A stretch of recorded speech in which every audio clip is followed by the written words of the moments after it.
Bonjour à toutes et à tous. Donc il me Toujours revient 10 minutes. Hein. 2 minutes, il me revient la la lourde charge de vous faire passer de la phase du processus de gestion à éviter le processus de sieste qui normalement est consécutif au premier. Donc on m'a demandé de donner quelques définitions et concepts. Alors si ça veut bien... Ah, voilà. Est-ce que c'est la bonne ? Ouais, voilà, donc la 2. Donc l'idée de la gestion des connaissances qu'on appelle le knowledge management en anglais, c'est d'essayer d'aller plus loin que pour les organisations que ce qu'elles sont, et dans un souci souvent associé à la compétitivité, même si dans la sphère publique, la compétitivité peut refléter d'autres enjeux que celui simple du gain à court terme qu'on peut avoir dans le secteur privé, et surtout d'ouvrir la voie à des stratégies coopératives dans lesquelles on considère que la matière première, c'est l'intelligence, et que la connaissance est une ressource, et on va passer d'une ressource matérielle, d'une ressource physique, traditionnellement utilisée dans les organisations, pour considérer que la connaissance est aussi une ressource. Avec comme ambition de remettre l'homme avec un grand H ou la femme avec un grand F, puisqu'il faut faire attention à ça, au centre des préoccupations, au cœur du processus de création de valeur et d'innovation. Et là, on voit que la valeur, c'est indépendant, qu'on soit dans la sphère publique, l'organisation publique ou l'organisation privée. Il y a des fois des valeurs marchandes, mais dans la sphère publique, il y a d'autres types de valeurs, le bien public, et que c'est pas... il n'y a pas d'antagonisme à pouvoir faire ça. Ceci dit, on remarque, même si ce secteur du knowledge management n'est pas si récent que ça, on y reviendra un peu après, que cette démarche elle est encore trop timidement présente dans les organisations privées, publiques, parce que ce sont plus souvent des initiatives sporadiques, isolées, et que les résultats sont parfois assez décevants. On pourrait s'interroger d'ailleurs, pourquoi sont-ils décevants, et peut-être une petite piste à la fin de mon intervention. Oui. Alors au départ, il y a peut-être un malentendu aussi. C'est que le knowledge management a été traduit de manière un peu abusive au départ en français par gestion des savoirs, voire capitalisation des savoirs. Et ça a fait quelque part beaucoup de tort à la discipline.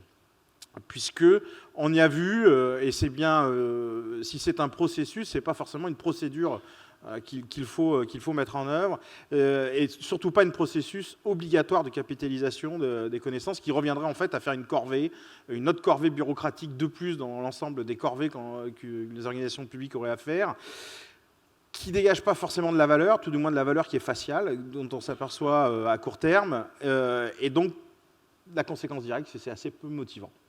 Or, l'homme, il est porteur de création, il est porteur et créateur de connaissances. Celles-ci sont vivantes, en perpétuelle transformation, et donc l'objectif, ça va être de rendre tangible, en fin de compte, tout ça.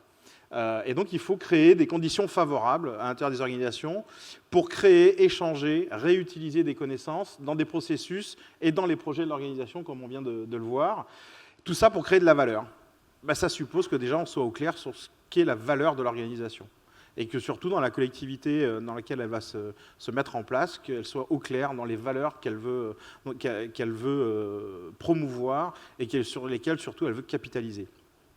Sachant que ces conditions favorables, elles ne sont pas uniquement technologiques, et il y a souvent un réductionnisme technologique, on y reviendra à la fin. Il y a des facteurs culturels et humains, en termes de confiance, de motivation au partage. Surtout que le knowledge management, ça fait appel à 2 des 5 règles de l'information stratégique. La première, c'est que toute information suscite intérêt, convoitise et pouvoir. La deuxième, c'est que ce pouvoir, il est temporaire. Puis il y en a une troisième aussi, c'est que l'information stratégique et la culture et l'économie de l'information stratégique, c'est une économie de troc. Je donne si je reçois. Et je reçois, donc je donne. Et ça, on l'oublie un peu. Et donc, quand on est là-dessus, ça veut dire qu'il y a des jeux sociaux qui vont se mettre en place. Il y a des facteurs organisationnels, et on a parlé depuis ce matin des problématiques de transversalité. Et puis, il y a des facteurs stratégiques, puisque forcément, une stratégie et un processus de capitalisation des connaissances ne peut pas être déconnecté de la vision stratégique de l'organisation, comme on a vu ce matin dans le management de l'innovation publique aussi. C'est la même chose. Il faut qu'on soit en ligne, et c'est d'abord la stratégie pour ensuite mettre en place un processus qui pourrait être un processus vertueux. Ouais, alors, c'est le début de l'histoire est pas si récent que ça, parce que même Taylor, quand il fait l'organisation scientifique du travail, il fait du management de la connaissance. On ne le dit pas, mais c'est exactement ça. Il fait l'inventaire des compétences et des savoir-faire, et il essaye d'optimiser tout ça, de sorte à ce que tout le monde puisse le répéter. Mais en fait, le premier à avoir vraiment conceptualisé ça, c'est Peter Drucker, qui nous dit que le facteur de production décisif, la ressource réelle qui commande tout, ce n'est plus le capital, ni la terre, ni le travail, c'est le savoir. Mais les véritables pères du knowledge management, ça va être Nonaka et Takeshi, deux Japonais, qui vont créer une sorte de modèle de création de connaissances, qui va être un processus de combinaison et ou de recombinaison de connaissances antérieures. Et tout ça autour d'un modèle que je ne décrirai pas ici, mais qui s'appelle le modèle SEKI, pour sociabilisation, externalisation, combinaison et internalisation. Et en fait, c'est quoi? C'est tout simplement qu'on va passer sous forme de boucles itératives de connaissances tacites à connaissances explicites. Et que ces combinaisons dans un cycle vertueux et continu, qui ne s'arrête jamais, va faire qu'on va passer d'une connaissance assimilée, puis à une connaissance conceptuelle, qu'on va ensuite être capable de rendre à l'échelle du système, donc ça va être une connaissance systémique, pour en fait la rendre actionnable, puisque la connaissance n'a de valeur que si elle est vraiment actionnable, et surtout dans les sciences de gestion. Et donc là, on fait une connaissance opérationnelle. Mais ce n'est pas fini. Ce n'est pas parce qu'on est arrivé à une connaissance opérationnelle que c'est la fin de l'histoire, au contraire. Et il va falloir recommencer, parce que cette connaissance opérationnelle, elle va redevenir tacite dans les organisations, et il va falloir l'assimiler, et etc., etc. Donc voilà un petit peu les fondements, en fin de compte, de ce que va être un processus de knowledge management, sachant que Socrate ne nous disait pas autre chose, puisque Socrate nous disait « connais-toi toi-même et tu connaîtras l'univers et les dieux ». Et donc, pour être capable d'interagir avec l'environnement, il faut d'abord se connaître parfaitement. Et là, on peut avoir deux outils principaux qui sont assez intéressants à mettre en œuvre et très très simples. C'est les outils classiques des sciences de gestion. Le premier, c'est le benchmarking. Si je veux bien me connaître, je vais peut-être essayer de connaître quelqu'un de comparable à moi, de comprendre comment lui fonctionne, et ça va m'éclairer sur moi, mes propres pratiques. Il y a des grandes entreprises qui le font de manière ouverte. Le benchmarking, ça se fait de manière ouverte, et ça fonctionne pas mal. Et puis ensuite, quand on a passé ce stade-là, il me faut des fois un regard extérieur à l'intérieur, pour pouvoir être capable de comprendre ce que je suis. Et là, on va utiliser des experts qui vont faire une sorte d'audit interne pour arriver à aller plus loin. L'autre slide, dans l'évolution des systèmes de gestion des connaissances, en fin de compte, c'est représenté ici comme un continuum, mais ça ne l'a pas du tout été dans l'histoire de cette discipline. On est passé d'un système purement de capitalisation au départ, avec des systèmes experts, le stockage de connaissances dans les années 80, pour aller progressivement au partage, puis à la personnalisation, la collaboration. Et aujourd'hui, on est forcément dans le 2.0, voire le 4.0. Maintenant, c'est le 4.0, on a sauté le 3, c'était plus facile. Où là, on est sur le numérique a pris le pas, et on parle d'autres choses, que les réseaux sociaux viennent alimenter d'autres choses. Donc là, ici, ça a sauté. Voilà, donc en fait, nos managers dans les organisations et les collectivités territoriales vont mobiliser quotidiennement des savoirs pour agir avec effectivement des publics qui vont être différents, à la fois leur propre administration, des élus et des citoyens. Et donc, toutes ces expériences vont nourrir de nouveaux savoirs. Et la gestion de ces connaissances, c'est quelque chose de central dans le management de l'action publique. Il y a des déclencheurs à tout ça. D'une part, les pyramides des âges, avec des départs à la retraite qu'on subit le plus souvent, et on oublie qu'on a besoin de ne pas perdre ces connaissances. Dans les organisations privées, ça a été un des facteurs déclenchants en premier de la gestion de la connaissance. On en a parlé depuis ce matin, les cloisonnements organisationnels, les difficultés à identifier certaines expertises à l'intérieur des organisations, et puis surtout la volonté de partager des bonnes pratiques. Et dans les pratiques potentielles qu'on pourrait développer, effectivement, la création de bases de connaissances, la localisation de l'expertise et la mise à niveau et la mise en réseau des acteurs, le déploiement de conditions qui favorisent la diffusion de connaissances, et puis la gestion et l'évaluation des actifs immatériels, Ça, dans les entreprises privées, évidemment, les actifs immatériels ont de la valeur aujourd'hui. Il faut arriver à transcrire, en fin de compte, ces actifs immatériels pour la collectivité, pour montrer aux citoyens qu'elles ont tout autant de valeur que dans une entreprise privée. À ceci, on pourrait rajouter d'autres pratiques, la capitalisation des ressources, des retours d'expérience, pardon, des bases de données clients ou fournisseurs, on l'a vu depuis ce matin, et puis des modules de formation, d'e-learning en interne dans l'organisation, qui permettent d'aller plus loin. Derrière tout ça, il y a des enjeux pour les collectivités territoriales. Ils sont de 3 ordres. Un enjeu stratégique, organisationnel et ingénierique. Du point de vue stratégique, c'est d'être capable de... On ne peut pas faire de stratégie si on n'a pas défini les frontières de son organisation. Et donc là aussi, on doit être en lien avec les résultats de l'action publique. Dans ce cadre, si on reprend l'exemple des outils d'open data, ils vont renforcer des logiques de transparence et de pilotage.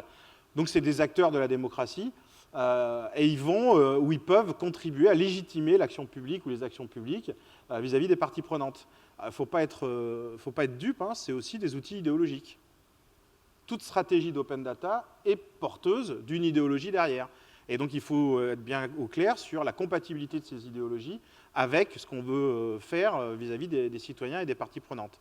D'un point de vue organisationnel, il faut se dire que ça va contribuer à transformer la bureaucratie face à ces fameux silos, évidemment en favorisant transversalité et décloisonnement.